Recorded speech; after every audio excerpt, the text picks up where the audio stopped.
I'm here with Henry Hansmann, the Oscar M. Rubhausen Professor Emeritus of Law at Yale Law School. Henry, you have written widely around all aspects of ownership and corporate governance across your career. What's your take on the current sort of zeitgeist that we need a kind of a different form of corporate governance or ownership in order to support a more responsible form of capitalism? The modern business corporation today looks very much like it did in 1900. Right. If you just showed up in a boardroom in either century, you would have heard them talk about the same things. So it's got great staying power. That's the great virtue of capitalism.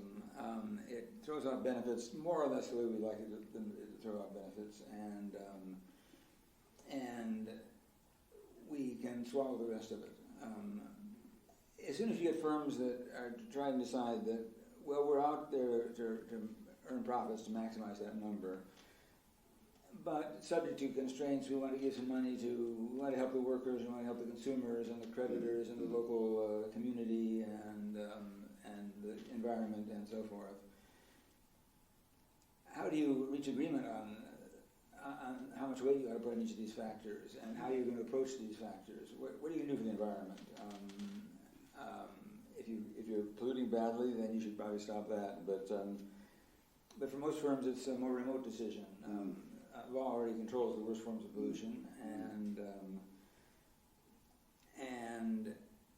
so the board of the company has to decide how much to invest in the environment and where in the environment, and there will be lots of long board meetings about this. Yeah, I guess that the counter argument to that might be, you could, if the purpose of the firm was articulated in a way that had other objectives beyond shareholder value, right, then that purpose statement could be a guide, and directors sort of commonly have to decide on trade-offs between different stakeholders. But how would you respond to that counter argument? Well, if I understand,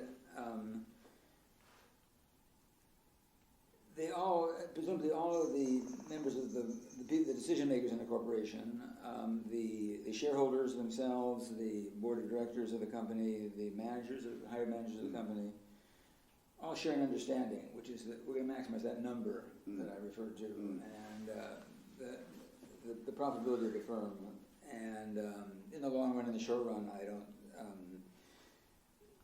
People complained too much. Complained 40 years ago that we were investing for the long term too much, and that managers were empire building, and that was a bad thing. And taking over the firms, having hostile takeovers, and breaking them up, and forcing the managers to distribute cash and stop reinvesting inside the firm was thought to be the issue of the day. And now we've decided that they are investing too little in the future and want them to invest more in the future. And well, maybe one or the other was right, but they can't both be right. And so there's room for enormous difference of opinion as to just how we ought to meet social goals. And I think that leads to, that means that everybody values the price of a share of stock differently. If you like the environment, protecting the environment, and I like protecting the workers, we have to argue about it. And if the firm helps the workers a lot and the customers not so much, maybe the value of the firm to me will be much higher than it is to you. So you've eliminated the rule of one price here. As soon as you start adding on little idiosyncratic purposes, and I think that's a major price. I think that's what makes socialism so difficult. I think is that it's one of the things that makes it so difficult. So your main argument really is that there'd be an actually rather large cost in terms of economic efficiency and therefore overall societal outcomes. Yeah, I think the world is telling us that. That's what investment funds are telling us, I think. In the United States, there are, as we know, nearly all corporations are held by mutual funds in large proportion. Mutual funds have, the top 5 or so mutual funds control 20-30% of the votes, and have effective control over most large business corporations in America. So I think again and again you see major investment decisions, the control of major companies is in the hands of fiduciaries, whose obligation is to run it on behalf of the shareholders, but they aren't the shareholders themselves. And I think we've set it up to avoid decision making by investors,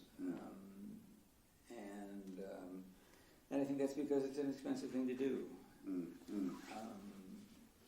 So one perhaps sort of development on this that people say is that actually maybe if we have these sort of remote investors that aren't controlling firms, we need different ownership models that maybe bring more of a social purpose to the activity. And you studied one such, which is the example of Danish foundations. What did you learn from that study? I mean, they have some oddities, don't they? But also you had some surprising results in that study. Yes, well, so a number of the largest, as you know, a number of the largest firms in Denmark are owned and controlled by foundations.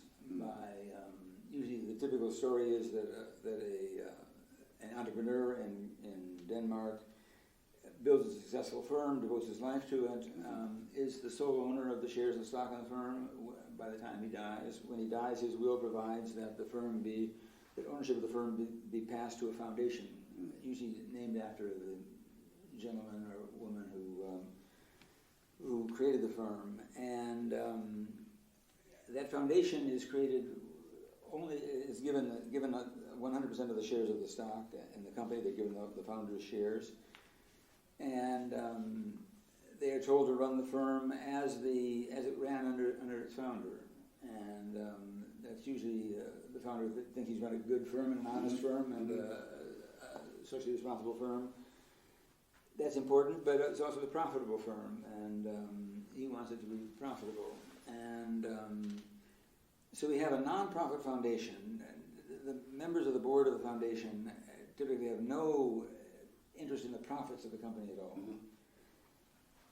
So when you give a firm to a fiduciary, they tend to run it pretty well, or at least a group of them who can share ideas and test ideas with each other. And I think that's what we're seeing in the Danish foundations, foundation-owned firms. The people who are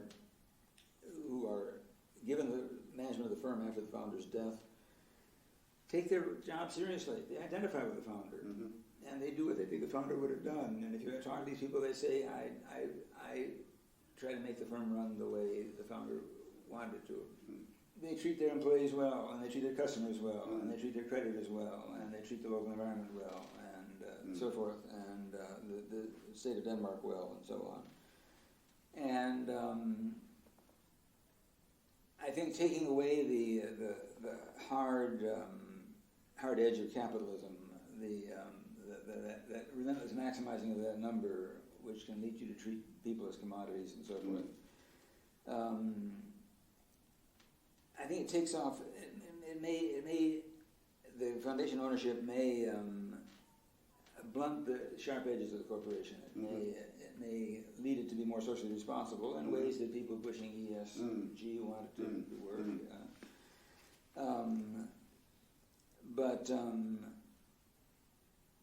So there may be something. It may be that the optimal form of industrial organization is to have for-profit firms, standard investor-owned business corporations, in which a controlling block of the stock is held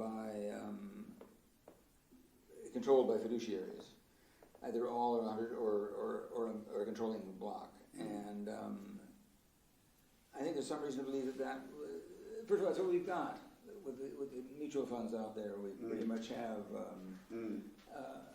fiduciary capitalism of that sort already, and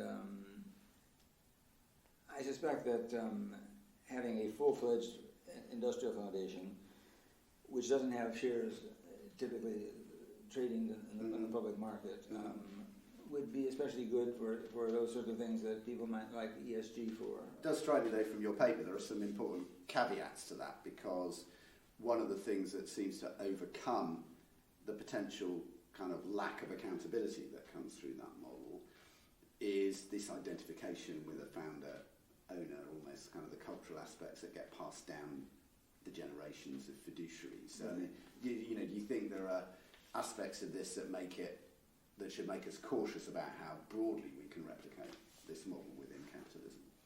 Yes, I think so. The Danish stock market is a market occupied by firms that no English or American or German company wants to buy. Because if they were an attractive acquisition target, they would have been acquired a long time ago, and they are shifted out. You see them being picked off. These Danish firms by foreign firms, pharmaceutical companies, and so forth are obvious examples. So it may be that what we're seeing is a kind of selection effect in the stock market, that the good firms are left in Denmark. Being controlled by these foundations, which have no incentive to sell the shares to an American company or a Japanese company or whatever. And it's not good evidence. That is, it doesn't mean that if you took that firm and use the same ownership structure but put it into Japan, that it would perform well. Yeah. Okay, I see. And I mean, I think what you've given us today is some really interesting insights about why we should actually maybe appreciate the system we've got a little bit more than we do before we throw it away.